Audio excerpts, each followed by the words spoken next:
खरगोन शिक्षक संघ ने सौंपा ज्ञापन।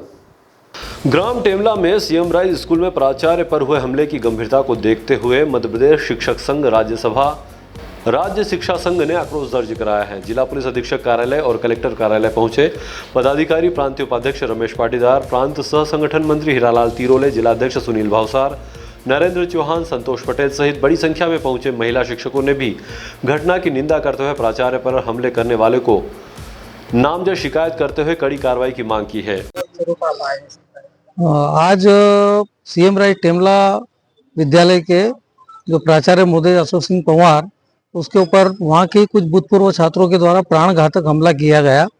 क्योंकि वो जो छात्र थे वो उनके ऊपर पूर्व से भी आदतन अपराधी होकर के केस दर्ज किया हुआ था। उसी केस को वापस लेने का दबाव बनाने के लिए आज पुनः वे प्राचार्य कक्ष में पहुंचे थे और उनके ऊपर बार बार दबाव बना रहे थे कि आप ये केस वापस लीजिए, समझौता कीजिए। आज शायद उनकी कोर्ट में तारीख थी, ऐसा ज्ञात हुआ था, लेकिन प्राचार्य महोदय ने मना कर दिया कि जो केस चल रहा है वो उसे अनुरूप चलता रहेगा, हमारा वकील जैसा भी जवाब देगा। तो इस बात को लेकर के थोड़ी सी उनकी कहा सुनी हुई, बहस हुई और उन्होंने एकदम से प्राचार्य के ऊपर वहीं पर राड से हमला कर दिया और राड से जो आसपास टेबल के ऊपर टेबल ग्लास थे उनको तोड़ा और एक टेबल ग्लास उठा करके उनके सिर पर मार दिया, जिससे वो काफी ज्यादा मात्रा में घायल हो गए और उनको तत्काल वहां से ला करके हॉस्पिटल में एडमिट करना पड़ा। और साथ ही साथ उसने क्या किया कि जो वहाँ की जो महिला स्टाफ थी उसके ऊपर भी उसने उस कांच, टूटे हुए कांच से लेकर के हमला करने का प्रयास किया। जो वीडियो बना रहे थे उनके ऊपर भी उसने हमला करने का प्रयास किया। तो ऐसा प्रतीत होता है कि आदतन अपराधी है।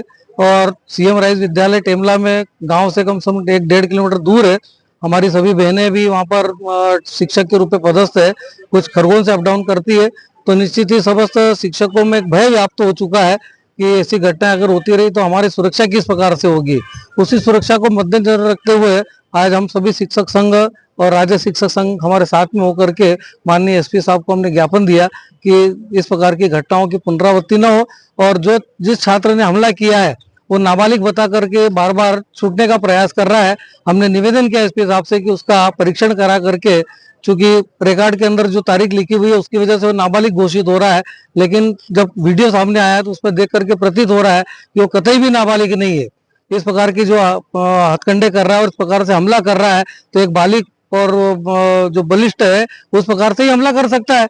तो हमने सर से निवेदन किया है कि उसका बालिग होने का टेस्ट भी कराया जाए ताकि उसकी पुष्टि होने, तो अन्यथा क्या होगा कि वो बाल संप्रेषण गृह में जाकर के फिर से जमानत पर छूट जाएगा। पिछली घटना में भी अंदर था, बाल संप्रेषण गृह से वापस छूट करके उसने ये 2 बार, मतलब तीसरी बार की घटना हुई है सीएम राइज टेमला के अंदर। तो इस प्रकार की घटना से वहाँ के पूरे स्टाफ में भय व्याप्त हो चुका है। और चूंकि सीएम राइज विद्यालय मध्य प्रदेश शासन की एक महत्वपूर्ण योजना के अंतर्गत विद्यालय बनाया गया है जहाँ पर KG 1 से 12वीं तक के बच्चों को शिक्षा दी जा रही है। वो शिक्षा उस क्षेत्र के सभी बच्चों को, उस क्षेत्र के सभी छात्रों को वहाँ के शिक्षक अध्यापन कराते हैं।